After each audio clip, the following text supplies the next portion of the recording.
നിത്യാനന്ദ ശ്രീ അദ്വൈത ഗദാധര ശ്രീവാസാദി ഗൗരഭക്തവൃന്ദ.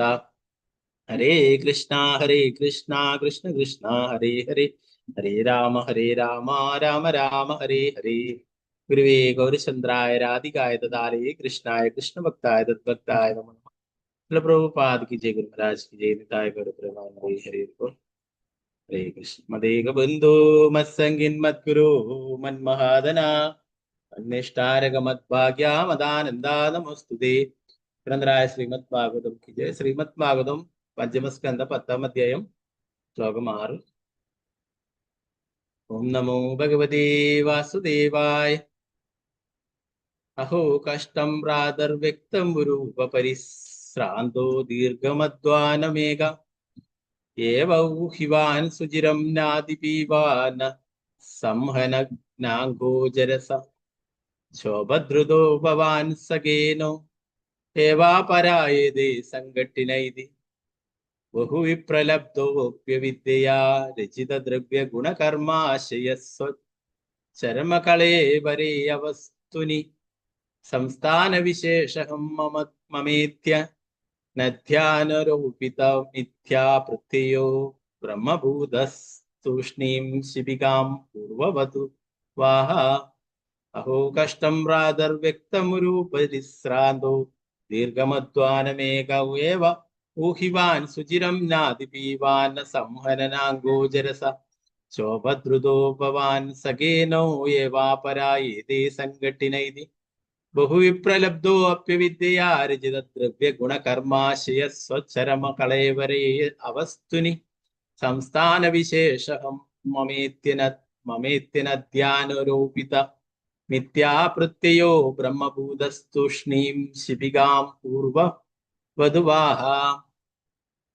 Okay, കുറച്ച് വലിയൊരു ശ്ലോകമാണ്. നമുക്ക് 7-ാമത്തെ ശ്ലോകം കൂടി നോക്കാം. 7-ാമത്തെ ശ്ലോകം. ഓം നമോ ഭഗവതേ വാസുദേവായ.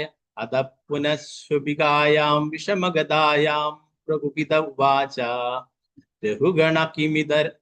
രഘുഗണ കിമിതമരേ ത്വം ജീവന്മൃദോ മാം കദർത്തികൃത്യ ഭർതൃശാസനമതിചരസി പ്രമത്യസ്സ കരോമി ചികിത്സാം ദണ്ഡപാണീരിവ ജനാതായാം യഥാ പ്രകൃതിം സ്വഭജീഷ്വസ ഇതി. നമുക്കിത് 7-ാമത്തെ ശ്ലോകം നമുക്ക് എല്ലാവർക്കും ചൊല്ലാം.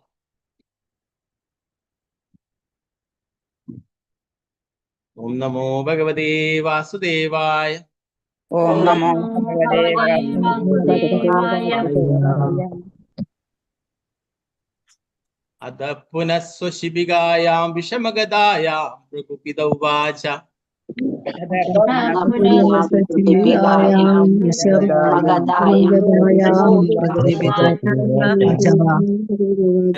രഘുഗണ കിമിതമരേ ത്വം ജീവന്മൃദോ മാം കദർത്തീകൃത്യ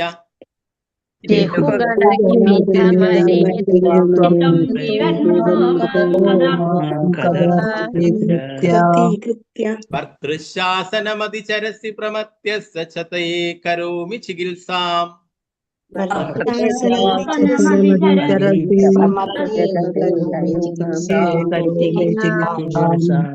ദണ്ഡപാണീരിവ ജനതായാ യഥാ പ്രകൃതിം സ്വഭജിഷ്യസ ഇതി.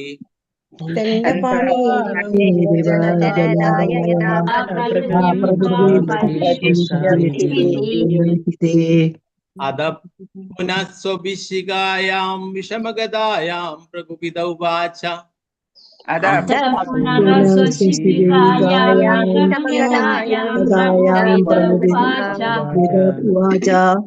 രഘുഗണ കിമിതമരേ ത്വം ജീവന്മൃദോ മാം കദർത്തീകൃത്യ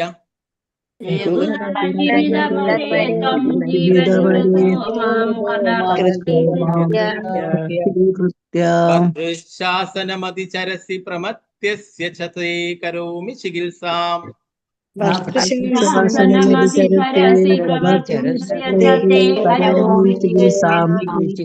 ദണ്ഡപാണീരിവ ജനതായാ യഥാ പ്രകൃതിം സ്വഭജിഷ്യസ ഇതി. ദണ്ഡപാണീരിവ ജനതായ യഥാ പ്രകൃതിം ത്വാം ഭജിഷ്യസീതി. ഹരേ കൃഷ്ണ പ്രഭുജി, ഹരേ കൃഷ്ണ പ്രഭുജി. ഹരേ കൃഷ്ണ. ഒരാളായിട്ട് ചൊല്ലിക്കോളൂ. അംബിക കേശവി ദേവദാസി മാതാജി ചൊല്ലിക്കോളൂ മാതാജി. ഹരേ കൃഷ്ണ. ഹരേ കൃഷ്ണ പ്രഭുജി. ഓം നമോ ഭഗവതേ വാസുദേവായ. അഥ പുനഃ സ്വശിബികായാം വിഷമഗതായാം പ്രകുപിത ഉവാച രഘുഗണ കിമിതമരേ ത്വം ജീവന്മൃതോ മാം കതർത്ഥീകൃത്യ ഭർതൃശാസനമതിചരസി പ്രമത്തസ്യ ച തേ കരോമി ചികിത്സാം ദണ്ഡപാണിരിവ ജനത്തായ യഥാ പ്രകൃതിം സ്വാം ഭജിഷ്യസ ഇതി. ഹരേ കൃഷ്ണ പ്രഭുജി. ഹരേ കൃഷ്ണ. മാലതിശ്യാമ ദേവദാസി മാതാജി ചൊല്ലിക്കോളൂ മാതാജി. ഹരേ ഹരേ കൃഷ്ണ. കൃഷ്ണ. ഹരേ കൃഷ്ണ.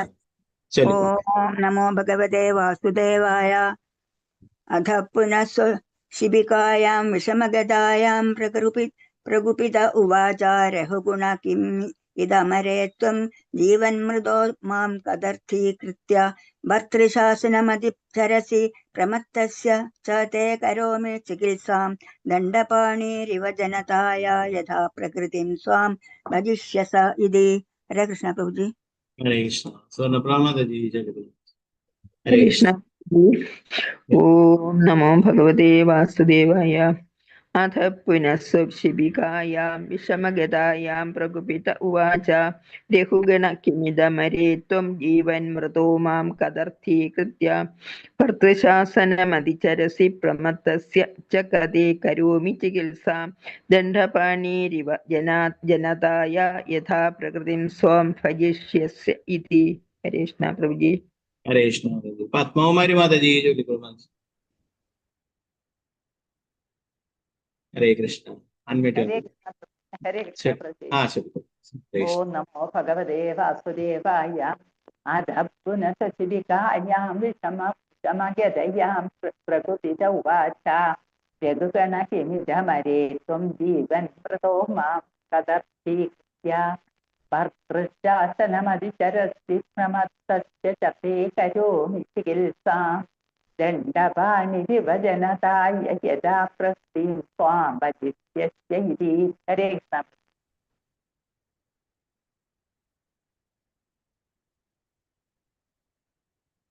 ഹരേ കൃഷ്ണ. നിർമ്മല മാതാജി ചൊല്ലിക്കോളൂ. ഹരേ കൃഷ്ണ. ഹരേ കൃഷ്ണ പ്രഭുജി. ഹരേ കൃഷ്ണ. ഓം നമോ ഭഗവതേ വാസുദേവായ. അധ പുനഃ ശിബികായാം വിഷമഗതായാം പ്രകുപിത ഉവാച രഘുഗണ കിമിദമരേ ത്വം ജീവന്മൃതോ മാം കദർത്ഥീകൃത്യ ഭർതൃശാസനമതിചരസി പ്രമത്തസ്യ ച തരേ സ പ്രമത്തസ്യ ച തേ കരോമി ചികിത്സാം ദണ്ഡപാണീരിവ ജനതായ യഥാ പ്രകൃതിം സ്വാം ഭജിഷ്യസ്യ ഇതി. ഹരേ കൃഷ്ണ പ്രഭുജി. ഹരേ കൃഷ്ണ. രാമേന്ദ്ര പ്രഭു ചൊല്ലിക്കോളൂ. ഹരേ കൃഷ്ണ. ഓം നമോ ഭഗവതേ വാസുദേവായ. അഥ പുനഃ ശിബികായാം വിഷമഗതായാം പ്രകുപിത ഉവാച രഘുഗണ കിമിദമരേ ത്വം ജീവന്മൃതോ മാം കദർത്ഥം തീകൃത്യ ഭർതൃശാസനമതിചരസി പ്രമത്തസ്യ ച തേ കരോതി ചികിത്സാം ദണ്ഡപാണീരിവ ജനതായ യഥാ പ്രകൃതിം സ്വാം ഭജിഷ്യസ്യ ഇതി. ഹരേ കൃഷ്ണ പ്രഭുജി. ഹരേ കൃഷ്ണ പ്രഭു. സീതാരാമനുണ്ണി മാതാജി ചൊല്ലിക്കോളൂ. ഹരേ കൃഷ്ണ. ഹരേ കൃഷ്ണ പ്രഭുജി. ചൊല്ലിക്കോളൂ. ഓം നമോ ഭഗവതേ വാസുദേവായ.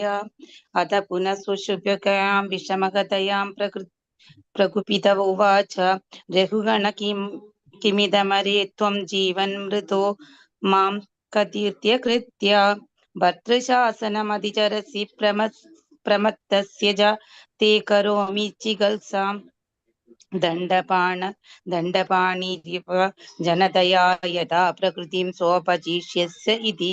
ഹരേ കൃഷ്ണ പ്രഭുജി. ഹരേ കൃഷ്ണ. പങ്കജാക്ഷി മാതാജി ചൊല്ലിക്കോളൂ. ഹരേ കൃഷ്ണ പ്രഭുജി പ്രണാമം. ഹരേ കൃഷ്ണ. പ്രണാമം. ഓം നമോ ഭഗവതേ വാസുദേവായ. അധ പുനഃ ശിബികായാം വിഷമഗതായാം പ്രകുപിത ഉവാച രഘുഗണകിമിതമരെ ത്വാം ജീവമൃതോ മാം കദർത്യകൃത്യ ഭർത്തുശാസനമതിചരസ്യ പ്രബദ്ധസ്യ ചതേ കരോമി ചികിത്സാം ദണ്ഡപാണീരിവ ജനതായ യഥാ പ്രകൃതി സ്വഭജിഷ്യസ ഇതി. ഹരേ കൃഷ്ണ പ്രഭുജി.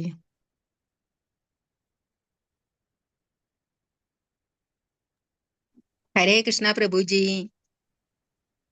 ഓം നമോ ഭഗവതേ വാസുദേവായ. അത പുനഃ സ്വശിബികയാം വിഷമഗതയാം പ്രകുപിത ഉവാച രഘുഗുണ കിമിതമരേ ത്വം ജീവൻ മൃതോ മാം കദർത്തീകൃത്യ ഭർതൃശാസനമതിചരസി പ്രമത്തസ്യ ച തേ കരോമി ചികിത്സാം ദണ്ഡപാണീരിവ ജനതായ യഥാ പ്രകൃതിം സ്വാം ഭജിഷ്യസ ഇതി. ഹരേ കൃഷ്ണ. ഹരേ കൃഷ്ണ മാതാജി. വിദ്യാചാരി മാതാജി ചൊല്ലിക്കൊള്ളൂ. ഹരേ കൃഷ്ണ. ഹരേ കൃഷ്ണ പ്രഭുജി. ചൊല്ലി. ഓം നമോ ഭഗവതേ വാസുദേവായ. അത പുനഃസ്വശിപികായാം വിഷമഗതായാം പ്രകുപിതോ വാച രഘുഗുണകിമിതമരേ ത്വം ജീവൻ മൃതോ മാം കദർത്തീകൃത്യ ഭക്തശാസനമതിവച്ചരസി പ്രമത്തസ്യ ച തേ കരോമി ചികിത്സാം ദണ്ഡപാണിരിവ ജനതായ യഥാ പ്രകൃതി സ്വാം ഭജിഷ്യസേ ഇതി. ഹരേ കൃഷ്ണ പ്രഭുജി. ഹരേ കൃഷ്ണ. ഭാരതീയ മാതാജി ചൊല്ലിക്കൊള്ളൂ. ഹരേ കൃഷ്ണ. ഹരേ കൃഷ്ണ പ്രഭുജി. ഓം നമോ ഭഗവതേ വാസുദേവായ. അധ പുനഃസ്വശിദ്ധികായാം വിഷമഗദായാം പ്രകുപിത ഉവാച രഘുഗണ കിമിതമരേ ത്വം ജീവൻ മൃതോ മാം കദർത്തീകൃത്യ ഭർതൃശാസനമതിചരസി പ്രമത്തസ്യ ചതേ കരോമി ചികിത്സാം ദണ്ഡപാണീരിവ ജനതായ യഥാ പ്രകൃതി സ്വാം ഭജിഷ്യസ ഇതി. ഹരേ കൃഷ്ണ. ഹരേ കൃഷ്ണ. ശാരദ ശുഭാസന ദേവദാസ് മാതാജി ചൊല്ലിക്കൊള്ളൂ. ഹരേ കൃഷ്ണ പ്രഭു. ഹരേ കൃഷ്ണ. ഓം നമോ ഭഗവതേ വാസുദേവായ. അത പുനഃ ശിബികായാം വിഷമഗതായാം പ്രകുപിത ഉവാച രഘുഗുണകിമധം മരേ ത്വം ജീവൻ മൃതോ മാം കദർത്തീകൃത്യ ഭർതൃശാസനം അതിചരസി പ്രമത്തസ്യ ചതേ കരോമി ചികിത്സായ ദണ്ഡപാണിരിവ ജനതായ യഥാ പ്രകൃതിം സ്വാം ഭജിഷ്യസ ഇതി. ഹരേ കൃഷ്ണ. ഹരേ കൃഷ്ണ. അനിത മാതാജി ചൊല്ലിക്കൊള്ളൂ. ഹരേ കൃഷ്ണ. ഹരേ കൃഷ്ണ പ്രഭുജി. ചൊല്ലിക്കൊള്ളൂ. ഓം നമോ ഭഗവതേ വാസുദേവായ. അധ പുനഃശിപികായാം വിഷമഗതായാം പ്രകുപിത ഉവാച രഘുഗണ കിമതമരേ ത്വം ജീവൻ മൃതോ മാം കദർത്തീകൃത്യ ഭർതൃശാസനമതിചരസി പ്രമത്തസ്യ ച തേ കരോമി ചികിത്സാം ദണ്ഡപാണിരിവ ജനതായ യഥാ പ്രകൃതിം സ്വാം ഭജിഷ്യസ ഇതി. ഹരേ കൃഷ്ണ പ്രഭുജി. ഹരേ കൃഷ്ണ. വിജയശ്രീ മാതാജി ചൊല്ലിക്കൊള്ളൂ. ഹരേ കൃഷ്ണ. ഹരേ കൃഷ്ണ പ്രഭുജി. പ്രണാമം പ്രഭുജി. പ്രണാമം. നമോ ഭഗവതേ വാസുദേവായ. അധ പുനഃശിബികായാം വിഷമഗതായാം പ്രകുപിത ഉവാച രഘുഗുണ കിമിതമരേ ത്വം ജീവമൃതോ മാം കദർത്തീകൃത്യ ഭർതൃശാസനമതിചരസി പ്രമത്തസ്യ ച തേ കരോമി ചികിത്സാം ദണ്ഡപാണിരിവ ജനതായ യഥാ പ്രകൃതിം സ്വാം ഭജിഷ്യസ ഇതി. ഹരേ കൃഷ്ണ. ഹരേ കൃഷ്ണ. സാവിത്രി ബശ്രീ ദേവദാസ് മാതാജി ചൊല്ലിക്കൊള്ളൂ. ഹരേ കൃഷ്ണ പ്രഭുജി. പ്രണാമം പ്രഭുജി. പ്രണാമം. ഓം നമോ ഭഗവതേ വാസുദേവായ. അധ പുനഃസ്വശിബികായാം വിഷമഗതായാം പ്രകുപിത ഉവാച രഘുഗണ കിമിതമരേ ത്വം ജീവൻ മൃതോ മാം കദർത്തീകൃത്യ ഭർതൃശാസനമതിചരസി പ്രമത്തസ്യ ച തേ കരോമി ചികിത്സാം ദണ്ഡപാണിരിവ ജനതായ യഥാ പ്രകൃതിം സ്വാം ഭജിഷ്യസ ഇതി. ഹരേ കൃഷ്ണ പ്രഭുജി. ഹരേ കൃഷ്ണ. രമണി മാതാജി ചൊല്ലിക്കൊള്ളൂ. ഹരേ കൃഷ്ണ. ഹരേ കൃഷ്ണ പ്രഭുജി. ചൊല്ലു. ഓം നമോ ഭഗവതേ വാസുദേവായ. अध पुनः स्वशिबिकायां विषमगदायां प्रकुपित उवाच रघुगणः किमिदमरे त्वं जीवन्मृदो मां कदर्थीकृत्य भर्तृशासनमधिचरसि प्रमत्तस्य च ते करोमि चिकित्सां दण्डपाणिरिव जनदाय यदा प्रकृतिं स्वां भजिष्यस्स इति। हरे कृष्णा प्रभु जी। हरे कृष्ण। फिर जय देवदास माता जी। हरे कृष्ण। हरे कृष्ण प्रभु जी। ओम नमो भगवते वासुदेवाय। अथ पुनः सशिविकायां विषमगदायां प्रकुपित उवाच रघुगण किमिदमरे त्वं जीवन्मृदो मां कदर्थीकृत्य भद्रशासनमधिचरसि प्रमत्तस्य च ते करोमि चिकित्सां दण्डपाणिरिव जनताय यथा प्रकृतिं स्वां भजिष्यस इति। हरे कृष्ण प्रभु। हरे कृष्ण। वत्सला गोपालन माता जी। हरे कृष्ण। हरे कृष्णा प्रभु जी। ओम नमो भगवते वासुदेवाय। अदा पुनः स्वशिबिकायां विषमगदायां प्रकोपित उवाच रघुगण किमिदमरे त्वं जीवन्मृतो मां कदर्थीकृत्य भर्तृशासनमधिचरसि प्रमत्तस्य च ते करोमि चिकित्सां दण्डपाणिरिव जनताय यदा प्रकृतिं स्वां भजिष्यस इति। हरे कृष्ण प्रभु जी। हरे कृष्ण। विद्यानाथ माता जी। हरे हरे कृष्ण। कृष्ण प्रभु जी। ओम नमो भगवते वासुदेवाय। अथ पुनः शिबिकायां विषमगदायां प्रकुपित उवाच रघुगण किमिदमरे त्वं जीवन्मृदो मां कदर्थीकृत्य भर्तृशासनमधिचरसि प्रमत्तस्य च ते करोमि चिकित्सां दण्डपाणिरिव जनतया यदा प्रकृतिं स्वां भजिष्यस्य इति। हरे कृष्ण प्रभु जी। हरे कृष्ण। सिंधु सिंह माता जी। हरे कृष्ण। हरे कृष्ण प्रभु जी। ओम चल। नमो भगवते वासुदेवाय। अध पुनः शिबिकायां विषमगदायां प्रकुपित उवाच रघुगण किमिदमरे त्वं जीवमृदो मां कदर्थीकृत्य भर्तृशासनमधिचरसि प्रमत्तस्य च ते करोमि चिकित्सां दण्डपाणिरिव जनदाय यदा प्रकृतिं स्वाभविष्यस्य इति। हरे कृष्ण प्रभु जी।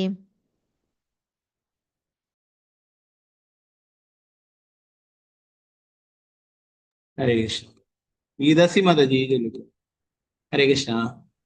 हरे कृष्ण प्रभु जी। चलिए। ओम नमो भगवते वासुदेवाय। अथ पुनः स्वशिबिकायां विषमगदायां प्रकुपित उवाच रघुगण किमिदमरे त्वं जीवन्मृतो मां कदर्थीकृत्य भर्तृशासनमधिचरसि प्रमत्तस्य च ते करोमि चिकित्सां निरिव जनताय यथा प्रकृतिं स्वां भजिष्यस्य इति। हरे कृष्ण प्रभु जी।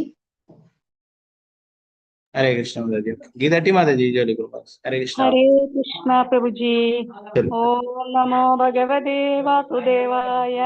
अध पुनः स्वशिबिकायां विषमगदयां प्रकुपित उवाच रघुगण किमिदमरे त्वं जीवन्मृदो मां कदर्थीकृत्य भर्तृशासनमधिचरसि प्रमत्तस्य च ते करोमि चिकित्सां दण्डपाणिरिव जनतया यथा प्रकृतिं स्वां भजिष्यस इति।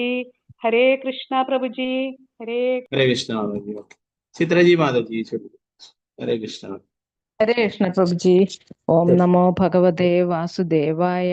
अथ पुनः शिबिकायां विषमगदायां प्रकुपित उवाच रघुगणा किमिदमरे त्वं जीवमृत्यो मां कदर्थं कृत्य भर्तृशासनमधिचरसि प्रमत्तस्य च ते करोमि चिकित्सां दण्डपाणिरिव जनताय यथा प्रकृतिं स्वां भजिष्यस्य इति। हरे कृष्ण प्रभु जी। हरे कृष्ण। जय माता दी, जय गुरु। हरे कृष्ण। हरे कृष्ण प्रभु जी। चलो। ओम नमो भगवते वासुदेवाय। अथ पुनः स्वशिबिकायां विषमगतायां प्रकुपित उवाच ऋहुगणः किमिदमरे त्वं जीवन्मृतो मां कदर्थीकृत्य भर्तृशासनमतिचरसि प्रमत्तस्य च ते करोमि चिकित्सां दण्डपाणिरिव जनताया यथा प्रकृतिं स्वां भजिष्यस्य इति। हरे कृष्ण प्रभु जी। हरे कृष्ण।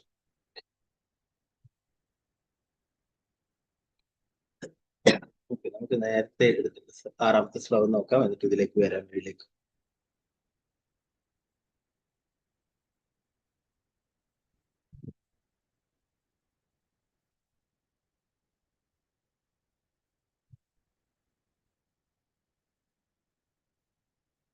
നമോ ഭഗവതേ വാസുദേവായ. അഹോ കഷ്ടം പ്രാതർവ്യക്തമുരുപവതിശ്രാന്തോ ദീർഘമധ്വാനമേക ദേവൗഹിവാൻ സുചിരം ജ്ഞാതിപീവാന സംഹനാനാംഗൂപജരസ ശോഭദ്രുതോ ഭവാൻ സഖേനോ ഏവാപരായതേ സങ്കട്ടിനൈതി ബഹുവിപ്രലബ്ധോപ്യവിദ്യയാ രചിതദ്രവ്യ ഗുണകർമാശയ സ്വച്ഛരമകളേവരേ അവസ്തുനി സംസ്ഥാന വിശേഷഹം മമേത്യ നദ്യാരോപിത നിത്യപ്രത്യയോ ബ്രഹ്മഭൂതസ്തുഷ്ണീം ശിബികാം പൂർവവദ്വാഹ.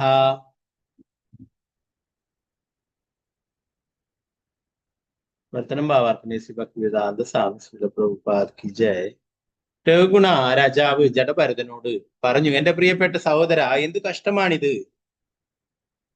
വളരെ നേരമായി വളരെ ദൂരം ആരുടെയും സഹായമില്ലാതെ തനിയെ ഈ പല്ലക്ക് ചുമന്നതിനാൽ അങ്ങ് ക്ഷീണിച്ചു തളർന്നെന്ന് തോന്നുന്നു. മാത്രമല്ല അവിടുന്ന് ശരീരപുഷ്ടിയും ആരോഗ്യവും ഇല്ലാത്തവനും വാർദ്ധക്യം ബാധിച്ചവനും ആകിയാൽ കൂടുതൽ ക്ലേശിക്കുന്നു. കൂടെയുള്ള ചുമട്ടുകാർ അങ്ങയോട് സഹകരിക്കുന്നില്ലേ? ഈ രീതിയിൽ പരിഹാസം നിറഞ്ഞ വാക്കുകളാൽ രാജാവ് ജഡഭരതനെ വിമർശിച്ചു. ജഡഭരതന് പക്ഷെ ആ സാഹചര്യത്തിലും ശരീരസങ്കല്പം ഉണ്ടായിരുന്നില്ല. ആത്മീയ സാക്ഷാത്കാരം നേടിക്കഴിഞ്ഞിരുന്ന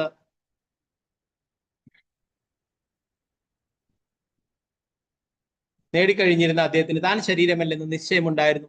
അദ്ദേഹം കൊഴുത്തതോ നേർത്തതോ കുറെ പദാർത്ഥങ്ങളുടെ കൂമ്പാരമോ 5 സ്ഥൂല ഘടകങ്ങളുടെയും 3 സൂക്ഷ്മ ഘടകങ്ങളുടെയും സമന്വയമോ ഒന്നുമായിരുന്നില്ല. ഭൗതിക ശരീരവും അതിന്റെ കൈകാലുകളും ഉപയോഗിച്ച് അദ്ദേഹത്തിന് ഒന്നും ചെയ്യേണ്ടിയിരുന്നില്ല. മറ്റു വാക്കുകളിൽ പറഞ്ഞാൽ അദ്ദേഹം സമ്പൂർണമായും അവന്റെ ആധ്യാത്മിക വ്യക്തിത്വം അഥവാ അഹം ബ്രഹ്മാസ്മി സാക്ഷാത്കരിച്ചിരുന്നു. അതിനാൽ രാജാവിന്റെ പരിഹാസപൂർണമായ വിമർശനം അദ്ദേഹത്തിനെ ബാധിച്ചില്ല. അദ്ദേഹം ഒന്നും ഉരിയാടാതെ പല്ലക്ക് ചുമന്നു തുടർന്നു. ഭാവാർത്ഥം എസ് ഭക്തിവേദാന്ത സ്വാമി ശ്രീല പ്രഭുപാദ് കി ജയ്. ജഡഭരതൻ പരിപൂർണമായും മുക്തനായിരുന്നു. കൊള്ളക്കാർ അദ്ദേഹത്തിന്റെ ശരീരത്തെ ഹനിക്കാൻ ശ്രമിച്ചപ്പോൾ പോലും അദ്ദേഹം ഗവനിച്ചതേയില്ല. അദ്ദേഹം നിശ്ചയമായും ശരീരമല്ലെന്ന് അദ്ദേഹത്തിന് അറിയാമായിരുന്നു. ശരീരം ഹനിക്കപ്പെട്ടാൽ പോലും അദ്ദേഹം കാര്യമാക്കിയിരുന്നില്ല. കാരണം ഭഗവത്ഗീതയിലെ 2:20 നഹന്യതേ ഹന്യമാനേ ശരീരേ എന്ന ദൃഢപ്രസ്താവം അദ്ദേഹത്തിന് തികച്ചും ബോധ്യമായിരുന്നു. ശരീരം വധിക്കപ്പെട്ടാലും താൻ വധിക്കപ്പെടുകയില്ലെന്ന് അദ്ദേഹത്തിന് പൂർണ്ണ ഉറപ്പുണ്ടായിരുന്നു. കൊള്ളക്കാരുടെ അക്രമത്തെ അദ്ദേഹം ചെറുത്തില്ലെങ്കിലും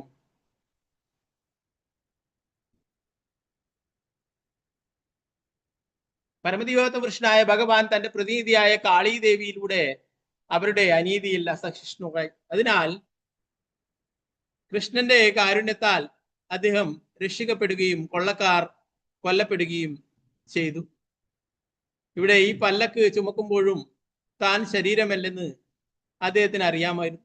ഈ ശരീരം തടിച്ചു കൊഴുത്തതും ശക്തവും പല്ലക്ക് ചുമക്കുവാൻ പ്രാപ്തവുമായിരുന്നു. ശരീരസങ്കല്പത്തിൽ നിന്നും തികച്ചും മോചിതനായിരുന്നതിനാൽ രാജാവിന്റെ അവഹേളന വാക്കുകൾ അദ്ദേഹത്തിനെ ബാധിച്ചതേയില്ല.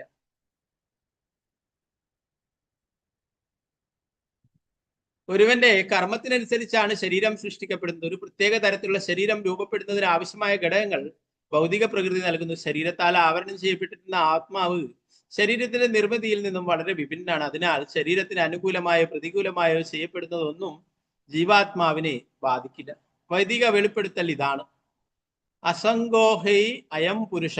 ജീവാത്മാവ് ഒരിക്കലും ഭൗതിക ക്രമീകരണങ്ങളാൽ ബാധിക്കപ്പെടുകയില്ല.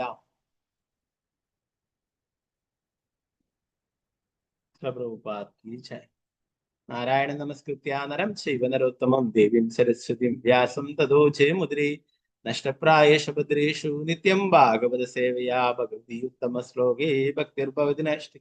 മൂകം കരോതി വാചാലം പങ്കും ലംഘയതി ഗിരിം യത്കൃപാതമഹം വന്ദേ ശ്രീഗുരു ദീനദാരിണം പരമാനന്ദമാധവം ശ്രീ ചൈതന്യേശ്വരം നമോ വിഷ്ണുപാദായ കൃഷ്ണപൃഷ്ഠായ ഭൂതലേ ശ്രീമതേ ഭക്തിവേദാന്ത സ്വാമിനിധി നാമിനി നമസ്തേ സാരസ്വതേ ദേവ് ഗൗരവാണി പ്രചാരണേ നിർവിശേഷ ശൂന്യവാദി പാശ്ചാത്യ ദേശധാർ ജയ ശ്രീകൃഷ്ണ ചൈതന്യ പ്രഭു നിത്യാനന്ദ ശ്രീ അദ്വൈത ഗദാധര ശ്രീവാസാദി ഗൗരഭക്തവൃന്ദ ഹരേ കൃഷ്ണ കൃഷ്ണ കൃഷ്ണ ഹരേ ഹരേ ഹരേ രാമ രാമ രാമ ഹരേ ഹരേ ഗുരുവേ ഗൗരചന്ദ്രായ രാധികായ തദാരേ കൃഷ്ണായ കൃഷ്ണഭക്തായ തദ്ഭക്തായ നമഃ പ്രഭുപാദ് की जय, गुरु महाराज की जय, निताय गौर प्रेमानंदे हरे हरे കൃഷ്ണ.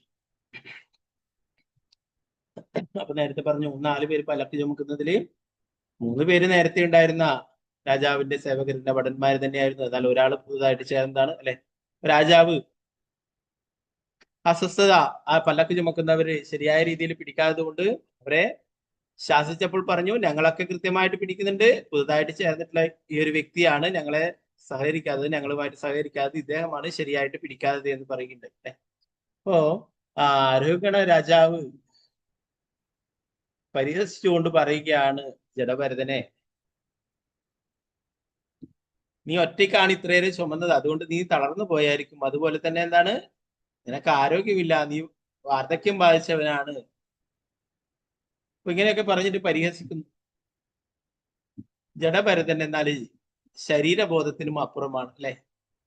ഇവിടെ രോഗണ രാജാവ് തന്റെ ശരീരത്തിനെയാണ് പറയുന്നത്. താൻ ശരീരമല്ല, ആത്മാവാണ്, ഭഗവാന്റെ ശാശ്വതമായിട്ടുള്ള അംശമാണ് എന്നുള്ളത് ജഡഭരതൻ അറിയാം. ജഡഭരതന്റെ ശരീരത്തിലിരിക്കുന്ന ആത്മാവ് ഋഷഭദേവന്റെ പുത്രനായിരിക്കുന്ന ഭരത മഹാരാജാവിന്റെ ആത്മാവാണ് ആ ശരീരത്തിലുള്ളത് അല്ലെ.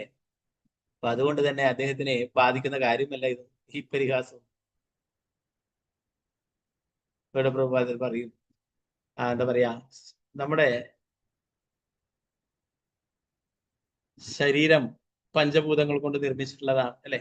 എന്നാൽ അതല്ല ജഡഭരതന് പൂർണ്ണമായിട്ടും, അതല്ല താൻ ഭഗവാന്റെ ശാശ്വതമായിട്ടുള്ള അംശമാണെന്നറിയാം. അപ്പൊ അതുകൊണ്ട് തന്നെ ആത്മാവിനെ ബാധിക്കുന്നതല്ല ഇത്. പ്രഭുപാദരോട് പറയുന്നു, ഭഗവത്ഗീതയിൽ പറയുന്ന ഹന്യതേ ഹന്യമാനേ ശരീരേ.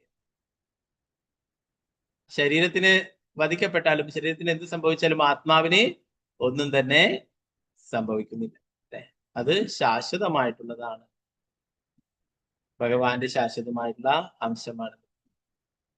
അതുകൊണ്ട് തന്നെ ഇത് നമുക്ക് നേരത്തെ പറഞ്ഞു, ഓരോരോ ഭക്തന്മാരുടെ ഓരോ ഉദാഹരണങ്ങളും നമുക്ക് പാഠമാവേണ്ടതാണ് അല്ലെ. നമ്മളെയൊക്കെ ആരെങ്കിലും എന്തെങ്കിലുമൊക്കെ പരിഹസിച്ചു കഴിഞ്ഞാൽ നമുക്ക് ദേഷ്യം വരും അല്ലെ. എന്തുകൊണ്ടാണ് അത്? നമ്മൾ ശരീരബോധത്തിലായതുകൊണ്ട്, നമ്മൾ ഈ ശരീരമാണ് എന്ന് അല്ലെ. അല്ല, ശരീരബോധത്തിന് അപ്പുറമാണെങ്കിൽ എന്താണ്, ഇതെന്റെ ശരീരത്തെ അല്ലേ പറഞ്ഞിട്ടുള്ളത്, ഞാൻ ശരീരമല്ല അല്ലെ, ഞാൻ ഭഗവാന്റെ ശാശ്വതമായിട്ടുള്ള അംശമാണ്, ആത്മാവാണ്, ആത്മാവിനെ ബാധിക്കുന്നതല്ല ഇത് അല്ലെ. നമ്മൾ അണിഞ്ഞിട്ടുള്ള ഒരു വസ്ത്രം അല്ലെ, വസ്ത്രം മാത്രമാണ് ഇത്, ഈ ശരീരം എന്ന് പറയും.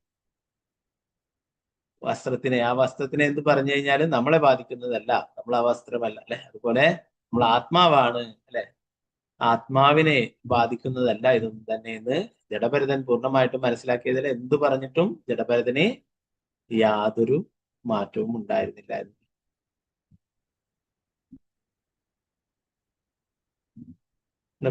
ഇവിടെ പറയുന്ന 5 സ്ഥൂല ഘടകങ്ങളുടെയും അല്ലെ, പഞ്ചഭൂതങ്ങൾ 3 സൂക്ഷ്മ ഘടകങ്ങളുടെയും സമന്വയം ഒന്നുമായിരുന്നില്ല. ഭൗതിക ശരീരം അതിന്റെ കൈകാലുകളും ഉപയോഗിച്ച് അദ്ദേഹത്തിന് ഒന്നും ചെയ്യേണ്ടിയിരുന്നില്ല. മറ്റു വാക്കുകൾ പറഞ്ഞാൽ അദ്ദേഹം സമ്പൂർണമായും അവന്റെ ആധ്യാത്മിക വ്യക്തിത്വം സാക്ഷാത്കരിച്ചു. നേരത്തെ സഹോദരങ്ങൾ എടുക്കുന്നു ഒക്കെ വിട്ടുവന്ന് അവരൊക്കെ പലതരത്തിലും ദ്രോഹിച്ചു, അവരോടൊന്നും ഒന്നും പ്രതികരിച്ചില്ല അല്ലെ. എന്തുകൊണ്ടാണ്? അവരൊക്കെ ദ്രോഹിക്കുന്നത് ആ ശരീരത്തിനെയാണ്. ആ ശരീരത്തിനാണ് ശരിയായ ഭക്ഷണം നൽകാതെ മോശമായിട്ടുള്ള ഭക്ഷണം നൽകുന്നത് അല്ലെ. ആ ശരീരത്തിനെ കൊണ്ട് കഠിനാധ്വാനം ചെയ്യിപ്പിക്കുന്നു. അപ്പൊ ഇതൊന്നും ആത്മാവിനെ ബാധിക്കുന്നതല്ല. അതുകൊണ്ട് തന്നെ അദ്ദേഹം അവരോടൊന്നും തന്നെ പ്രതികരിച്ചിരുന്നില്ല അല്ലെ. പ്രഭാതർ പറയുന്നു, നേരത്തെ കാളിദേവി, ഭഗവാൻ അയച്ചിട്ട് കാളിദേവി അദ്ദേഹത്തെ സംരക്ഷിക്കുകയുണ്ടായി അല്ലെ. ഒന്നും പറഞ്ഞില്ല, കൊള്ളക്കാരി പിടിച്ചു കൊണ്ടുപോകുമ്പോഴും ഒന്നും തന്നെ പ്രതികരിച്ചില്ല. എന്നാൽ ഭഗവാൻ തന്നെ ഭഗവാന്റെ ഭക്തയായിട്ടുള്ള കാളിദേവിയെ അവിടെ അയക്കുകയും ജഡഭരതനെ രക്ഷിക്കുകയും ചെയ്യുന്നുണ്ട്.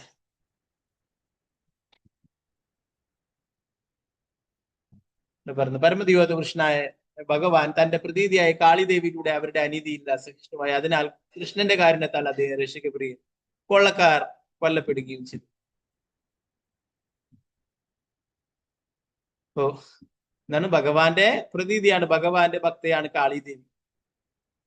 ഒരു ലീലയില്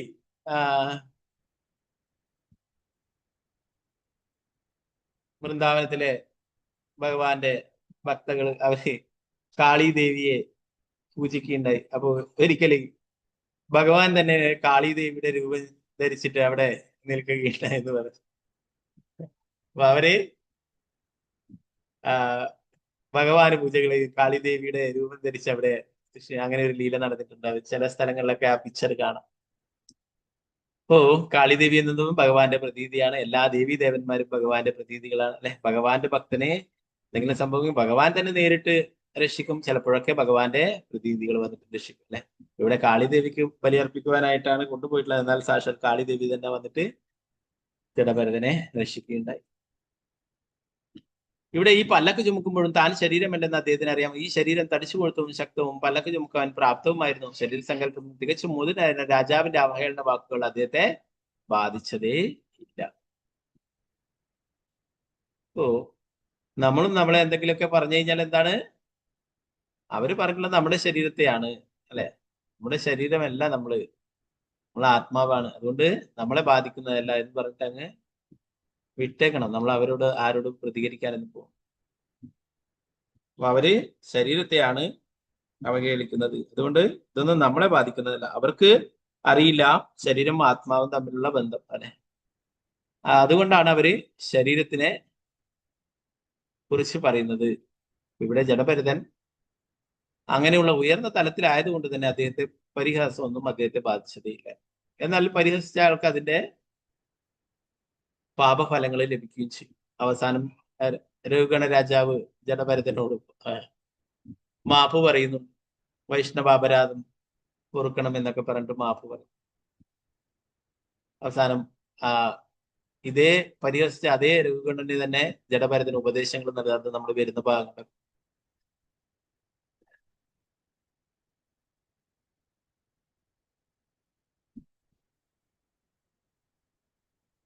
ഓരോരാളുടെ കർമ്മത്തിനനുസരിച്ചിട്ടാണ് ഓരോ ശരീരം ലഭിക്കുന്നത് എന്ന് പറയുന്നത്.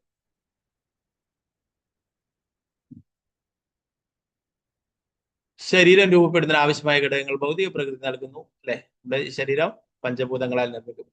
ശരീരത്താൽ ആവരണം ചെയ്യപ്പെട്ടുള്ള ആത്മാവ് ശരീരത്തിന്റെ നിർമ്മിതിയിൽ നിന്നും വളരെ വിഭിന്നമാണ്. അതിനാൽ ശരീരത്തിന് അനുകൂലമായോ പ്രതികൂലമായോ ചെയ്യപ്പെടുന്നതൊന്നും ജീവാത്മാവിനെ ബാധിക്കില്ല. വൈദിക വെളിപ്പെടുത്തൽ ഇതാണ്. അസംഗോഹേ അയം പുരുഷ. ജീവാത്മാവ് ഒരിക്കലും ഭൗതിക ക്രമീകരണങ്ങളാൽ ബാധിക്കപ്പെടുന്നില്ല. എല്ലാ ദ്വന്ദ്ങ്ങളും, ചൂട്, തണുപ്പ്, സുഖം, ദുഃഖം, ഇതൊക്കെ എന്തിനാണ്? നമ്മുടെ ശരീരത്തിനെ ബാധിക്കുന്നതാണ് അല്ലെ. അതുകൊണ്ടാണ് ഉയർന്ന വ്യക്തികൾ അവർക്കെന്താണ് ഈ ദ്വന്ദ്ങ്ങളിലൊന്നും യാതൊരു പ്രശ്നവുമില്ല. 7ാമത്തെ ശ്ലോകം. ഓം നമോ ഭഗവതേ വാസുദേവായ. അത പുനഃസ്വശിപികായാം വിഷമഗതായാം പ്രകുപിത ഉവാച രഘുഗണ കിമിതമരേ ത്വം ജീവൻ മൃദോ മാം കദർത്തീകൃത്യ ഭർതൃശാസനമതിചരസി പ്രമത്യസ്യ തേ കരോമി ചികിത്സാം ദണ്ഡപാണീരിവ ജനതായാം യഥാ പ്രകൃതിം സ്വം ഭജിഷ്യസ്വ ഇതി.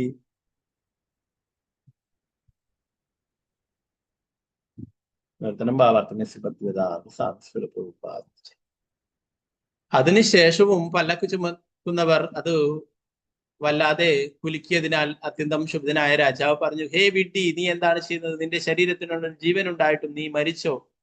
ഞാൻ നിന്റെ യജമാനാണെന്ന് നിനക്കറിയില്ലേ? നീ എന്നെ അനാദരിക്കുകയും എന്റെ ആജ്ഞ നിരസിക്കുകയുമാണോ? ഈ അനുസരണക്കേട് നീ പാപികളെ ശിക്ഷിക്കുന്ന മരണത്തിന്റെ മേൽനോട്ടക്കാരനായ യമരാജനെ പോലെ ഞാൻ നിന്നെ ഇപ്പോൾ ശിക്ഷിക്കുന്നുണ്ട്. ഞാൻ നിനക്ക് ശരിയായ ചികിത്സ തരാം. അപ്പോൾ നീ നിന്റെ ബോധത്തിലേക്ക് വന്ന് നല്ല രീതിയിൽ പ്രവർത്തിക്കും. വീണ്ടും രഘുഗണ രാജാവ് ജഡഭരതനെ ശാസിക്കാൻ തുടങ്ങി. നേരത്തെ പറഞ്ഞ ജഡഭരതന് ഓരോ ജീവികളെ, ഉറുമ്പുകളെയും മറ്റു ചെറിയ ജീവികളെയൊക്കെ കാണുമ്പോൾ അത് കടന്നു പോകാൻ കാത്തുക, അല്ലെങ്കിൽ എന്താണ് അതിനെ കടന്നു വെച്ചോ, അതിനെ ചവിട്ടാതെ നടക്കും അല്ലെ. ഓ, ഇദ്ദേഹത്തിന് രാജാവിന് കുലുക്കമൊക്കെ ഉണ്ടായപ്പോൾ അദ്ദേഹത്തിന് വീണ്ടും കോപം വന്നിട്ട് ശാസിക്കാൻ തുടങ്ങി. നിനക്കെന്താണ് ശരീരത്തിന് ജീവൻ ഉണ്ടായിട്ടും നീ ജീവനില്ലാത്ത ആളെ പോലെ പ്രവർത്തിക്കുന്നത്? ഞാൻ നിന്റെ യജമാനാണ്, ഞാൻ നിന്നെ ഇപ്പോഴ് ശിക്ഷിക്കും, നിനക്ക് വേണ്ടുന്ന ചികിത്സ ഞാനിപ്പോൾ നിനക്ക് തരാം എന്നൊക്കെ പറഞ്ഞിട്ട് വീണ്ടും ശാസിക്കുകയുണ്ടായി. 8ാമത്തെ ശ്ലോകം. ഓം നമോ ഭഗവതേ വാസുദേവായ. ഏവം ബഹ്വന്തമഭിഭാഷമാണാം നരദേവാഭിമാനം രജസാ തമസാനുവിദ്ദേന മദേന തിരസ്കൃതാശേഷ ഭഗവത് പ്രിയനികേതം പണ്ഡിതമാനിനം സ ഭഗവാൻ ബ്രാഹ്മണോ ബ്രഹ്മഭൂതഃ സർവഭൂതസുഹൃദാത്മാ യോഗേശ്വരചര്യാം നാദിവ്യുത്പന്നമതീം സ്മയാമാന വിഗതസ്മയ ഇതമാഹ. ഏവം ബഹവദ്ദമഭിഭാഷമാണാം നരദേവാഭിമാനം രജസാ തമസാനുവിദ്ദേന മദേന തിരസ്കൃതാശേഷ ഭഗവത് പ്രിയനികേതം പണ്ഡിതമാനിനം സ ഭഗവാൻ ബ്രാഹ്മണോ ബ്രഹ്മഭൂത സർവഭൂതസുഹൃദാത്മാ യോഗേശ്വരചര്യായാം ജ്ഞാതിവ്യുത്പന്നമതീം സ്മയമാന ഇവ വിഗതസ്മയ ഇതമാഹ.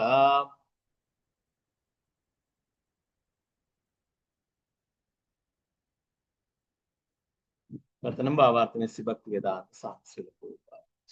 സ്വയം ഒരു രാജാവെന്ന് അഹങ്കരിച്ചിരുന്ന രഘുഗണ രാജാവ് ശരീരസങ്കല്പങ്ങളിലും ഭൗതിക പ്രകൃതിയുടെ രജോ തമോ ഗുണങ്ങളുടെ സ്വാധീനത്തിലുമായിരുന്നു. ഉന്മത്തത നിമിത്തം അവൻ ജഡഭരതനെ പറയാൻ കൊള്ളാത്തതും വൈരുദ്ധ്യം നിറഞ്ഞതുമായ വാക്കുകളിൽ ശാസിച്ചു. ജഡഭരതൻ ഒരു ഉന്നത ഭക്തനും പരമദിവ്യോത്തകൃഷ്ണനായ ഭഗവാന്റെ പ്രിയപ്പെട്ടവനുമായിരുന്നു. സ്വയം പണ്ഡിതൻ എന്ന് പരിഗണിക്കുന്ന രാജാവിന് ഭക്തി സേവനത്തിൽ സ്ഥിതി ചെയ്യുന്ന ഉന്നതനായ ഒരു ഭക്തന്റെ പദവിയെക്കുറിച്ചോ സവിശേഷതകളെ കുറിച്ചോ അറിവില്ലായിരുന്നു. ജഡഭരതൻ പരമദിവ്യോത്തകൃഷ്ണനായ ഭഗവാന്റെ വസതിയായിരുന്നു. അദ്ദേഹം എല്ലായ്പ്പോഴും ഭഗവാന്റെ രൂപം ഹൃദയത്തിൽ വഹിച്ചിരുന്നു. എല്ലാ ജീവസത്തകളോടും പ്രിയ സുഹൃത്തായിരുന്ന അദ്ദേഹം ഒരിക്കലും ശരീരസങ്കല്പങ്ങളിൽ രമിച്ചിരുന്നില്ല. അതിനാൽ അദ്ദേഹം പുഞ്ചിരിയോടുകൂടി താഴെ പറയുന്ന വാക്കുകളിൽ രാജാവിനോട് സംസാരിച്ചു. ഭാവാർത്ഥം ഭക്തിവേദാന്ത സാംസ്കൃതിക. ശരീരസങ്കല്പങ്ങളിലുള്ള ഒരു വ്യക്തിയും ശരീരസങ്കല്പങ്ങൾക്ക് അതീതനായ ഒരു വ്യക്തിയും തമ്മിലുള്ള വ്യത്യാസം ഈ ശ്ലോകത്തിൽ അവതരിപ്പിച്ചിരിക്കുന്നു. രഘുഗണ രാജാവ് താൻ രാജാവാണെന്ന അഹങ്കാരത്തോടെ ജഡഭരതനെ അനേകം അനാവശ്യ രീതികളിൽ ഭർഷിച്ചു. ആത്മസാക്ഷാത്കാരം സിദ്ധിച്ചിരുന്നതിനാൽ സർവ്വതാ അതീന്ദ്രിയ തലത്തിൽ സ്ഥിതി ചെയ്തിരുന്ന ജഡഭരതനാകട്ടെ അല്പം പോലും പ്രകോപിതനായില്ല. പകരം അദ്ദേഹം പുഞ്ചിരിയോടെ രഘുഗണനെ ഉപദേശിക്കാൻ ആരംഭിച്ചു. ഉന്നതനായ ഒരു വൈഷ്ണവ ഭക്തൻ എല്ലാ ജീവസത്തകളുടെയും അവന്റെ ശത്രുവിന്റെ പോലും സുഹൃത്തായിരിക്കും. വാസ്തവത്തിൽ അവൻ ആരെയും തന്റെ ശത്രുവായി കാണില്ല. സുഹൃദഹ സർവദേഹിനാം. ചില സമയങ്ങളിൽ ഒരു വൈഷ്ണവൻ ഒരു അഭക്തനോട് ഉപരിപ്ലവമായി രോഷം കൊണ്ടെന്ന് വരാം, പക്ഷേ അത് ആ അഭക്തന് നല്ലതാണ്. വൈദിക സാഹിത്യത്തിൽ ഇതിന് നിരവധി ഉദാഹരണങ്ങൾ നമുക്ക് കാണാം. നാരദ മഹാമുനി ഒരിക്കൽ കുബേരന്റെ പുത്രന്മാരായ നളകുബേരനോടും മണിഗ്രീവനോടും രോഷം കൊള്ളുകയും ഇരുവരെയും ശിക്ഷിച്ച് വൃക്ഷങ്ങളാക്കുകയും ചെയ്തു. അതിന്റെ ഫലമായി അവർക്ക് പിന്നീട് ശ്രീകൃഷ്ണ ഭഗവാനിൽ നിന്ന് നേരിട്ട് മോക്ഷം ലഭിച്ചു. ഒരു ഭക്തൻ പരമോന്നത തലത്തിൽ സ്ഥിതി ചെയ്യുന്നതിനാൽ അവൻ ശുഭിതനായാലും പ്രസന്നനായാലും ഒരുപോലെയാണ്. കാരണം രണ്ടു രീതിയിലും അവൻ അനുഗ്രഹമാണ് നൽകുന്നത്. ഇവിടെ ഇത്രയും കാര്യങ്ങൾ പറഞ്ഞിട്ടും ജഡഭരതൻ അദ്ദേഹത്തെ വഴക്ക് പറഞ്ഞതിന് തിരിച്ചു പറയുകയോ ഒന്നും തന്നെ ചെയ്തില്ല അല്ലെ. പകരം എന്താണ്, അദ്ദേഹത്തിനെ ഉപദേശിക്കാൻ തുടങ്ങുകയാണെന്നാണ് പറയുന്നത്. അപ്പൊ ഇവിടെ രാജാവ് ശരീരസങ്കല്പത്തിലാണുള്ളത്. എന്നാൽ ജഡഭരതൻ എന്ന് പറയുന്നത് ശരീരസങ്കല്പത്തിനും ഉപരിയായിട്ട് ഭഗവാന്റെ ശാശ്വതമായിട്ടുള്ള അംശമാണ്. ഈ ശരീരത്തിനെ അദ്ദേഹം പറയുന്നതൊന്നും തന്നെ ബാധിക്കുന്നതല്ല. അദ്ദേഹത്തിന് ഈ രാജാവിന് ആത്മജ്ഞാനം നൽകേണ്ടത് തന്റെ കടമയാണെന്ന് കരുതിക്കൊണ്ട് അദ്ദേഹത്തിനെ ഉപദേശിക്കുവാൻ തുടങ്ങിയാണ്.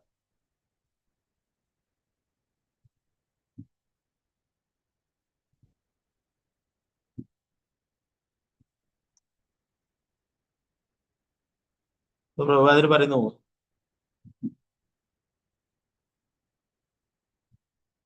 വൈഷ്ണവര് ചിലപ്പോഴൊക്കെ കോപിക്കുന്നതും അത് നല്ലതിനാണ് എന്ന് പറയുന്നു. അതാണ് ഇവിടെ നളകുബേര മണിഗ്രീവനോട് അവർ തെറ്റ് ചെയ്തപ്പോൾ നാരദമുനി അവരെ ശപിക്കുകയുണ്ടായി, അല്ലെ? 2 വൃക്ഷങ്ങളായിട്ട് മാറട്ടെ. എന്നാൽ നാരദമുനിയുടെ ശാപം കൊണ്ട് അവരെന്താണ്, ഏതെങ്കിലും വനത്തിലല്ല, അല്ലെ, വൃക്ഷങ്ങളായിട്ട് മാറിയിട്ട് നന്ദ മഹാരാജാവിന്റെ വീട്ടുമുറ്റത്ത് ഗോകുലത്തില്, അല്ലെ, ഭഗവാൻ ഇവിടെ കളിക്കുന്ന ആ ഭഗവാന്റെ പാദങ്ങൾ പതിഞ്ഞിട്ടുള്ള അവിടെ ആ തീർത്ഥസ്ഥലത്തിൽ, അല്ലെ, അവിടെ 2 വൃക്ഷങ്ങളായിട്ട് മാറുകയും, അല്ലെ, ആ ഭഗവാന്റെ നേരിട്ടുള്ള ദർശനം ലഭിക്കുകയും തിരിച്ചു പോവുകയും ചെയ്തു.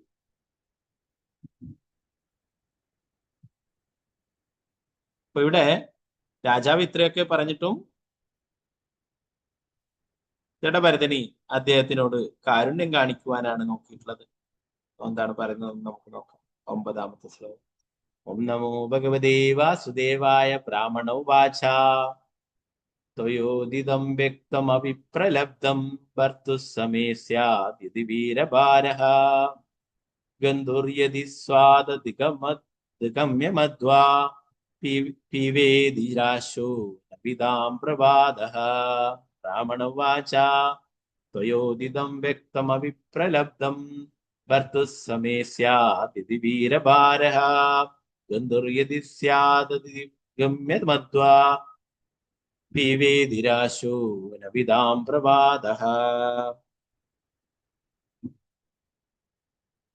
ആ ബ്രാഹ്മണനായ ജഡഭരതൻ പറഞ്ഞു, എന്റെ പ്രിയപ്പെട്ട രാജാവേ, നായക, അങ്ങ് പരിഹാസപൂർവം പറഞ്ഞതൊക്കെയും തീർച്ചയായും വാസ്തവങ്ങൾ തന്നെയാണ്. യഥാർത്ഥത്തിൽ നിന്റെ ശാസന വാക്കുകൾ ഒന്നും എന്നോടായിരുന്നില്ല. കാരണം ഞാൻ ചുമടെടുക്കുന്നത് ചുമടെടുക്കുന്നത് ഞാനല്ല, ശരീരമാണ്. ഞാൻ ജീവാത്മാവായതിനാൽ ശരീരമെടുക്കുന്ന ചുമടുകളൊന്നും എന്റേതല്ല. ഞാൻ ശരീരത്തിൽ നിന്നും വിഭിന്നനാകിയാൽ നിന്റെ പ്രസ്താവനയിൽ വൈരുദ്ധ്യമൊന്നുമില്ല. ഞാൻ പല്ലക്ക് ചുമക്കുന്നില്ല, ശരീരമാണ് ചുമക്കുന്നത്. തീർച്ചയായും അങ്ങ് സൂചിപ്പിച്ചതുപോലെ ഞാൻ പല്ലക്ക് ചുമക്കുന്ന ജോലി ചെയ്യുന്നില്ല. കാരണം ഞാൻ ശരീരത്തിൽ നിന്നും വേർപെട്ടവനാണ്. ഞാൻ ശക്തനും ആരോഗ്യവാനും അല്ലെന്ന് അങ്ങ് പറഞ്ഞു. ശരീരവും ആത്മാവും തമ്മിലുള്ള വ്യത്യാസം തിരിച്ചറിയാത്ത ഒരു വ്യക്തിക്കാണ് ഈ വാക്കുകൾ അനുയോജ്യമാവുക. ശരീരം തടിച്ചതോ നേർത്തതോ ആകാം, പക്ഷെ അറിവുള്ള ഒരാളും ജീവാത്മാവിനെ കുറിച്ച് അപ്രകാരം പറയില്ല. ജീവാത്മാവ് എന്ന നിലയിൽ ഞാൻ തടിച്ചവനോ നേർത്തവനോ അല്ല. ആയതിനാൽ ഞാൻ ദൃഢഗാത്രനല്ലെന്നുള്ള നിന്റെ വാക്കുകൾ വളരെ ശരിയാണ്. അതുപോലെ ഈ യാത്രയുടെ ലക്ഷ്യവും അവിടേക്കുള്ള മാർഗവും എന്നെ നയിക്കുന്നതായിരുന്നെങ്കിൽ അവ എനിക്ക് ധാരാളം കുഴപ്പങ്ങൾ ഉണ്ടാക്കുമായിരുന്നു. പക്ഷേ അവ എന്നോടല്ല, എന്റെ ശരീരത്തോടാണ് ബന്ധപ്പെടുന്നത്. എന്നതിനാൽ എനിക്കൊരു കുഴപ്പവും ഉണ്ടാവുന്നില്ല. ഭാവാർത്ഥം ഭക്തിവേദാന്ത ആധ്യാത്മിക ജ്ഞാനത്തിൽ പുരോഗതി നേടിയ ഒരുവൻ ഭൗതിക ശരീരത്തിന്റെ സുഖദുഃഖങ്ങളാൽ അസ്വസ്ഥനാകപ്പെടുകയില്ലെന്ന് ഭഗവത്ഗീതയിൽ പ്രസ്താവിച്ചിട്ടുണ്ട്. ഭൗതിക ശരീരം ജീവാത്മാവിൽ നിന്നും സമ്പൂർണമായി വേറിട്ടതും ഭൗതിക ശരീരത്തിന്റെ സുഖദുഃഖങ്ങൾ ഉപരിപ്ലവങ്ങളുമാണ്. ശരീരവും ആത്മാവും തമ്മിലുള്ള വ്യത്യാസവും ശരീരത്തിന്റെ വേദനകളും സന്തോഷങ്ങളും ആത്മാവിനെ ബാധിക്കാതിരിക്കുന്നത് എങ്ങനെയെന്നും മനസ്സിലാക്കാൻ ഉദ്ദേശിക്കപ്പെട്ടതാണ് തപശ്ശരികൾ. ജഡഭരതൻ വാസ്തവത്തിൽ ആത്മസാക്ഷാത്കാരത്തിന്റെ തലത്തിലാണ് സ്ഥിതി ചെയ്തിരുന്നത്. അദ്ദേഹം ശരീരസങ്കല്പത്തിൽ നിന്നും പൂർണ്ണമായും വേർപെട്ടിരുന്നു. അതിനാൽ അദ്ദേഹം വളരെ പെട്ടെന്ന് ഈ നിലപാട് സ്വീകരിക്കും. രാജാവ് ശരീരത്തെക്കുറിച്ച് പറഞ്ഞ വൈരുദ്ധ്യം നിറഞ്ഞ കാര്യങ്ങളൊന്നും ജീവാത്മാവായ തനിക്ക് ബാധകമേയല്ലെന്ന് രാജാവിനെ ബോധ്യപ്പെടുത്തുകയും ചെയ്തു. രാജാവിനോട് ജഡഭരതൻ പറയുന്നത്, അങ്ങ് പറഞ്ഞതൊക്കെ എല്ലാം വാസ്തവം തന്നെയാണ്. ഞാൻ പല്ലക്ക് ശരിയായിട്ട് ചുമക്കുന്നില്ല. ഞാനല്ല ചുമക്കുന്നത്, എന്റെ ശരീരമാണ് ചുമക്കുന്നത്. ഞാൻ ആത്മാവാണ്, അല്ലെ? ആത്മാവല്ല ചെയ്യുന്നത്, അല്ലെ? ഈ ശരീരത്തിനുള്ളിലാണ് ആത്മാവ്, അല്ലെ? ആ ആത്മാവല്ല ചെയ്യുന്നത്, ശരീരമാണ് ഇതൊക്കെ ചെയ്യുന്നത്. അപ്പൊ നീ പറഞ്ഞതൊക്കെ ശരി തന്നെയാണ്. പിന്നെ ശരിയായ ആരോഗ്യമില്ല, ഇതൊക്കെ പറഞ്ഞത് ശരിയാണ്. ആത്മാവിനെ ബാധിക്കുന്നതല്ല ഇതൊന്നും തന്നെ എന്ന് പറയും.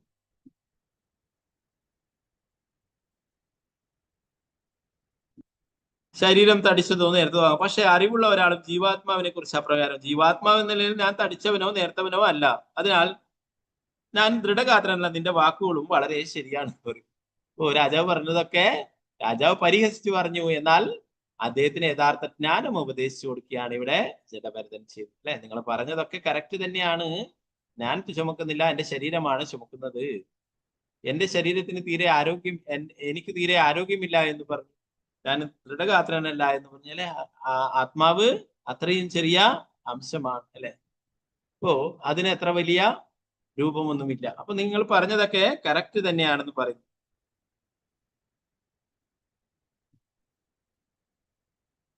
അതുപോലെ ഈ യാത്രയുടെ ലക്ഷ്യവും അവിടേക്കുള്ള മാർഗവും എന്നെ നയിക്കുന്നതായിരുന്നെങ്കിൽ അവ എനിക്ക് ധാരാളം കുഴപ്പങ്ങൾ ഉണ്ടാക്കുന്നു. പക്ഷേ അവ എന്നോടല്ല, എന്റെ ശരീരത്താണ് ബന്ധപ്പെടുന്നത് എന്നതിനാൽ എനിക്കൊരു കുഴപ്പവും ഉണ്ടാകുന്നില്ല. അദ്ദേഹം പോകുന്നത് രാജാവിന് പോവാനുള്ളതിലേക്കാണ് അല്ലെ, ഈ ശരീരം പോകുന്നത്. എന്നാൽ അദ്ദേഹത്തിന്റെ ആത്മാവ് എപ്പോഴും എന്താണ്? സവൈ മന കൃഷ്ണ പദാരവിന്ദ്, ഭഗവാന്റെ പാദപങ്കജങ്ങൾ ഓർത്തുകൊണ്ടാണ് അദ്ദേഹം സദാസമയവും കഴിയുന്നത്. അതുകൊണ്ട് തന്നെ എന്റെ ആത്മാവിനെ ബാധിക്കുന്നതല്ല ഈ കാര്യങ്ങൾ എന്ന് പ്രഭാതത്തിൽ പറയുന്നു. ആധ്യാത്മിക ജ്ഞാനത്തിൽ പുരോഗതി നേടിയ ഒരുവൻ ഭൗതിക ശരീരത്തിന്റെ സുഖദുഃഖങ്ങളാൽ അസ്വസ്ഥനാകപ്പെടുകയെന്ന് ഭഗവത്ഗീത പറയുന്നു അല്ലെ. ഈ ദ്വന്ദ്ങ്ങളിലൊന്നും അവർ അസ്വസ്ഥരാകുന്നില്ല.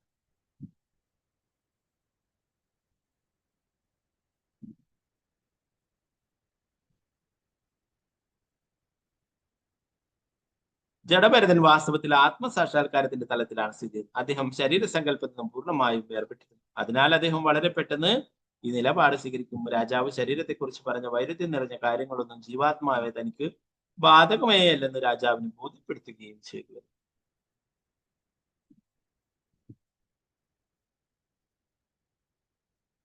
ഏത് ശ്ലോകം നോക്കാം? 10ാമത്തെ ശ്ലോകം. ഓം നമോ ഭഗവതേ വാസുദേവായ. സ്ഥൗല്യം കാർശ്യം വ്യാദയ ആദയശ്ച ക്ഷുദ്രദ്വയം കലിലിച്ഛ ജരാച്ഛ നിദ്രാരിതിർമന്യുരഹം മദശുജോ ദേഹേന ജാതസ്യ ഭീമേന സന്ധി. സ്ഥൗല്യം കാർശ്യം വ്യാദയ ആദയശ്ച ക്ഷുദ്രദ്വയം കലിലിച്ഛ ജരാച്ഛ നിദ്രാരിതിർമന്യുരഹം മദഃ ശുചോ ദേഹേന ജാതസ്യ ഹിമേന സന്ധി.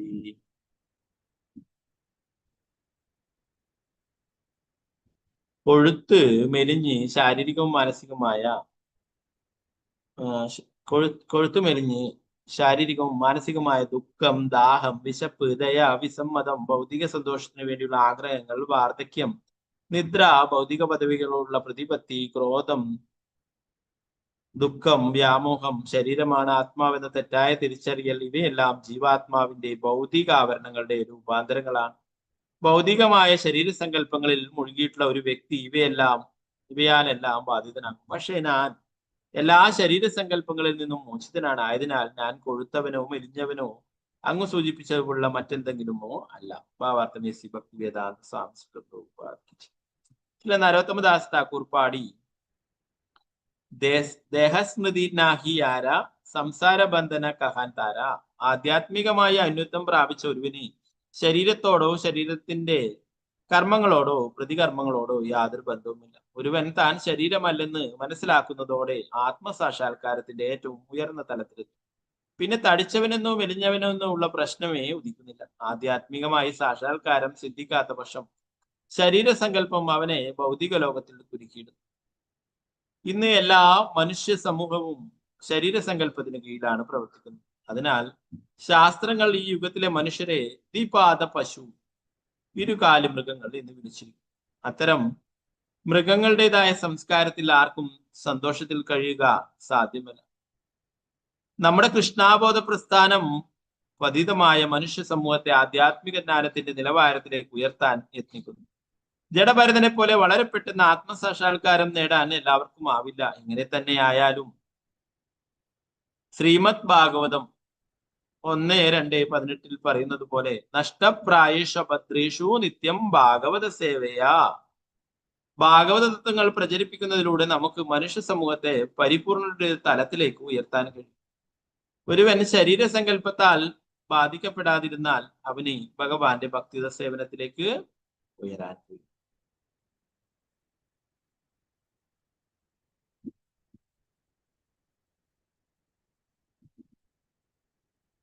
നഷ്ടപ്രായേഷ ഭദ്രേഷു നിത്യം ഭാഗവത സേവയാ ഭഗവതി ഉത്തമ ശ്ലോകേ ഭക്തിർഭവതി നൈഷ്ഠികി. നാം ശരീരസങ്കല്പത്തിൽ നിന്നും എത്രത്തോളം സ്വതന്ത്രരാകുന്നുവോ അത്രത്തോളം ഭക്തി സേവനത്തിൽ ഉറയ്ക്കുകയും സന്തോഷവും സമാധാനവും ഉള്ളവരായി തീരുകയും ചെയ്യുന്നു. ഭൗതികമായി വളരെയധികം ബാധിക്കപ്പെട്ടിട്ടുള്ളവർ ശരീരസങ്കല്പത്തിൽ തുടരുമെന്ന് ചില മധ്വാചാര്യർ പറയുന്നു. അത്തരം വ്യക്തികൾ വിഭിന്ന ശരീരസങ്കല്പങ്ങളിൽ വ്യാപൃതരാകുമ്പോൾ ശരീരസങ്കല്പങ്ങളിൽ നിന്ന് മുക്തരായവർ ഈ ഭൗതികാവസ്ഥയിൽ പോലും ശരീരമില്ലാതെ ജീവിക്കുന്നു. ചില പ്രഭുപാദ്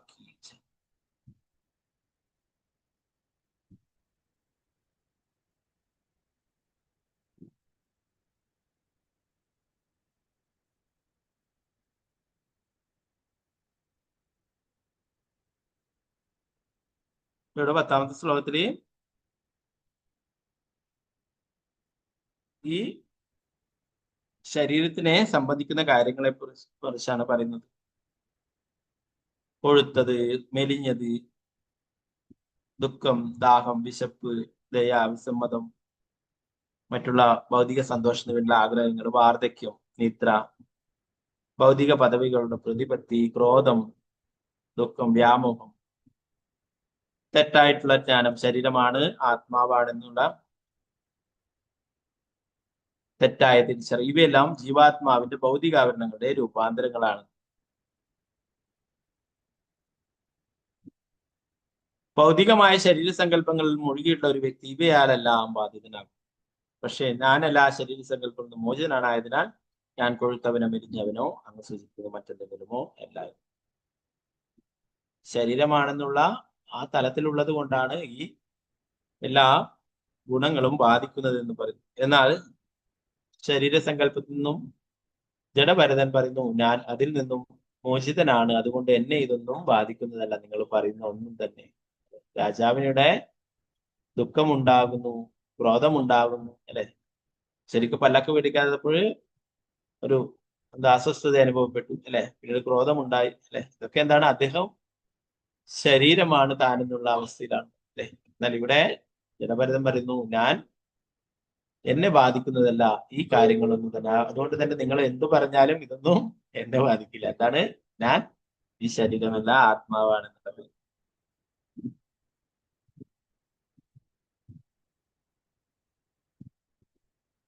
നരോത്തമ ദാസ് ഠാക്കൂർ പറയുന്നു, ആധ്യാത്മികമായ ഔന്നത്യം പ്രാപിച്ച ഒരുവൻ ശരീരത്തോടോ ശരീരത്തിന്റെ കർമ്മങ്ങളോടോ പ്രതികർമ്മങ്ങളോടോ യാതൊരു ബന്ധവുമില്ല. ഒരുവൻ താൻ ശരീരമല്ലെന്ന് മനസ്സിലാക്കുന്നതോടെ ആത്മസാക്ഷാത്കാരത്തിന്റെ ഏറ്റവും ഉയർന്ന തലത്തിലെത്തും. അതാണ് നമുക്ക് ഭഗവത്ഗീതയിലെ ഭഗവാൻ നൽകുന്ന ആദ്യത്തെ അറിവ് എന്ന് പറയും, അല്ലെ? 2ാം അധ്യായത്തിൽ പറയും, അല്ലെ?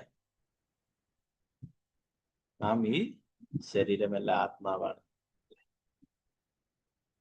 അപ്പൊ അതാണ് ഏറ്റവും വലിയ അറിവെന്ന് പറയുന്നത്. അതറിയാത്തത് കൊണ്ടാണ് പലരും ഈ ശരീരം നശിപ്പിക്കുന്നത്. അവർ വിചാരിക്കുന്നത് ഈ ശരീരം നശിക്കുന്നതോടെ എല്ലാ പ്രശ്നങ്ങളും തീരുമെന്ന് പറയും. അല്ല, അല്ലെ? നമ്മൾ നേരത്തെ പറഞ്ഞു, മൃഗങ്ങളെ കശാപ്പ് ചെയ്യുമ്പോഴാണ് അതിന്റെ ആ ശരീരത്തിലുള്ള ജന്മങ്ങള് അത് തീർക്കുന്നു വേഗം. ഇത്ര കാലയളവ് എത്താതെ അതിനെ കൊല്ലുമ്പോൾ, അല്ലെ? വീണ്ടും അതുപോലെ തന്നെ ശരീരം എടുക്കേണ്ടത്. അതുപോലെ തന്നെ മനുഷ്യരും അങ്ങനെ ഈ ശരീരം ഇല്ലാതാകുന്നതോടെ എല്ലാ പ്രശ്നങ്ങളും തീരുമെന്ന് വിചാരിച്ചിട്ട് ശരീരം ഇല്ലാതാക്കും, അല്ലെ?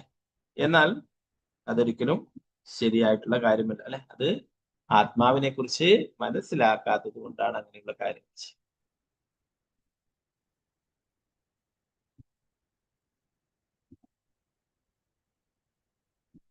ആത്മസാക്ഷാത്കാരത്തിന്റെ ഏറ്റവും ഉയർന്ന തലത്തിൽ പിന്നെ തടിച്ചവനെന്നോ മെലിഞ്ഞവനെന്നോ ഉള്ള പ്രശ്നമേ ഉദിക്കുന്നില്ല. ആധ്യാത്മികമായി സാക്ഷാത്കാരം സിദ്ധിക്കാത്ത പക്ഷം ശരീരസങ്കല്പം അവനെ ഭൗതിക ലോകത്തിൽ കുരുക്കിടും.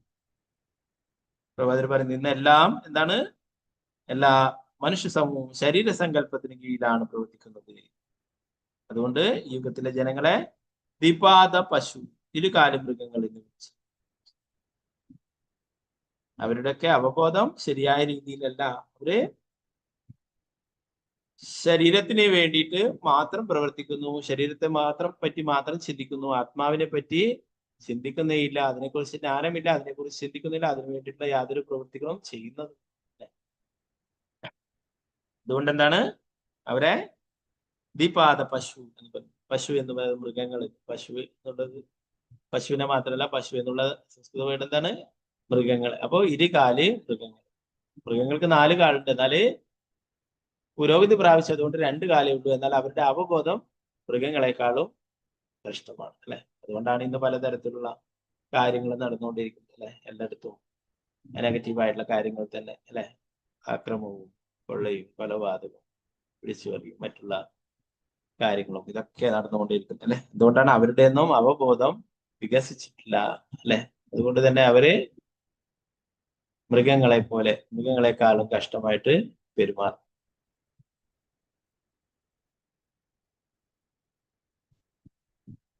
അത്തരം മൃഗങ്ങളുടേതായ സംസ്കാരത്തിൽ ആർക്കും സന്തോഷത്തിൽ കഴിയാൻ സാധിക്കും. നമ്മുടെ കൃഷ്ണാബോധ പ്രസ്ഥാനം പതിതമായ മനുഷ്യ സമൂഹത്തെ ആധ്യാത്മിക ജ്ഞാനത്തിന്റെ നിലവാരത്തിലേക്ക് ഉയർത്താൻ യത്നിക്കുന്നു. ജഡഭരനെ പോലെ വളരെ പെട്ടെന്ന് ആത്മസാക്ഷാത്കാരം എല്ലാവർക്കും ആവില്ല. എന്താണ് ബദർ പറയുന്നത്? നമ്മുടെ ഈ പ്രസ്ഥാനം, കൃഷ്ണാബോധ പ്രസ്ഥാനം എന്താണ്? എല്ലാവരെയും ആ ശരീര സങ്കല്പത്തിൽ നിന്നും ഉയർത്തിക്കൊണ്ടുവരാനും, ആത്മാവാണ് ഭഗവാന്റെ ശാശ്വതമായിട്ടുള്ള അംശമാണ്, ഭഗവാന്റെ സേവകരാണ് നമ്മൾ എന്നുള്ള കാര്യം അവരെ മനസ്സിലാക്കി കൊടുക്കുവാനും ഒക്കെയാണ് നമ്മൾ ശ്രമിക്കുന്നത് എന്ന് പറയുന്നത്. ജഡഭരതനെ പോലെ പെട്ടെന്ന് അങ്ങനെ ശരീര സങ്കല്പത്തിൽ നിന്നും മോചിതനാവാനായിട്ട് സാധിക്കില്ല. എങ്കിലും നമുക്ക് ക്രമേണ പരിശീലനത്തിലൂടെ സാധിക്കുമെന്ന് പറയും. നഷ്ടപ്രായ ശബദ്രേഷു നിത്യം ഭാഗവതത്വങ്ങൾ പ്രചരിപ്പിക്കുന്നതിലൂടെ നമുക്ക് മനുഷ്യ സമൂഹത്തെ പരിപൂർണതയുടെ തലത്തിലേക്ക് ഉയർത്താൻ കഴിയും. മുൻപിൽ ശാരീര സങ്കല്പങ്ങളാൽ ബാധിക്കപ്പെടാതിരുന്നാൽ അവനെ ഭഗവാന്റെ ഭക്തി സേവനത്തിലേക്ക് ഉയരാൻ കഴിയും. ഇപ്പൊ ശരീര സങ്കല്പത്തിൽ ഉള്ളത് കൊണ്ടാണ് വെറും എനിക്കും ഞാൻ എന്റേത് എന്നുള്ള ഒരു വിചാരത്തിൽ അല്ലെ. അതുകൊണ്ട് തന്നെ ശരീരത്തിന് വേണ്ടുന്ന കാര്യങ്ങൾ ആഹാരം, നിദ്ര, ഭയം, ഇതിനായിട്ട് ജീവിതം മുഴുവൻ പാഴാക്കി കളയും അല്ലെ. എന്നാൽ ഇതിലും ഉപരിയായിട്ട് ഭഗവാന്റെ സേവകരാണ് എന്നുള്ള കാര്യം നേരത്തെ പറഞ്ഞു. ഈ മനുഷ്യ ശരീരം എന്തിനാണ്? തപശ്ചര്യകൾ അനുഷ്ഠിക്കുവാനും തിരിച്ച് ഭഗവാന്റെ അടുത്തേക്ക് പോകാനായിട്ടും നൽകിയിട്ടുള്ളതാണ് അല്ലെ. അതിനെക്കുറിച്ച് അറിയാത്തത് കൊണ്ടാണ് ജനങ്ങള് ഇവിടെ വീണ്ടും വീണ്ടും ജനിച്ചും മരിച്ചും കൊണ്ടേയിരിക്കും അല്ലെ. അപ്പൊ ഇതിൽ നിന്നും മോചിതനാവാനുള്ള വഴി എന്താണ്? ഭഗവാന്റെ സേവനങ്ങളിൽ ഏർപ്പെടുക എന്ന്. ശരീരസങ്കല്പം എത്രത്തോളം സ്വതന്ത്രരാകുന്നുവോ അത്രത്തോളം ഭക്തി സേവനത്തിൽ ഉറക്കുകയും സന്തോഷവും സമാധാനവും ഉള്ളവരായി തീരുകയും ചെയ്യുന്നു.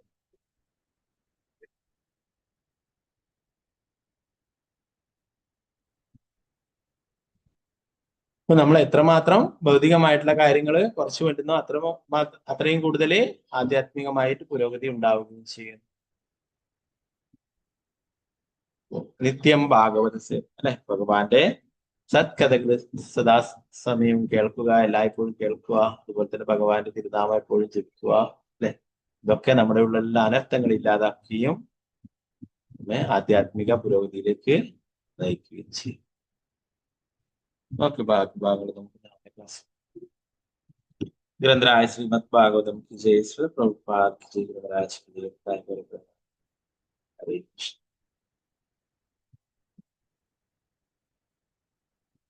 ഭാഗങ്ങൾ എന്തെങ്കിലും സംശയങ്ങൾ ഉണ്ടെങ്കിൽ ചോദിക്കാം. ക്ലാസ്സിൽ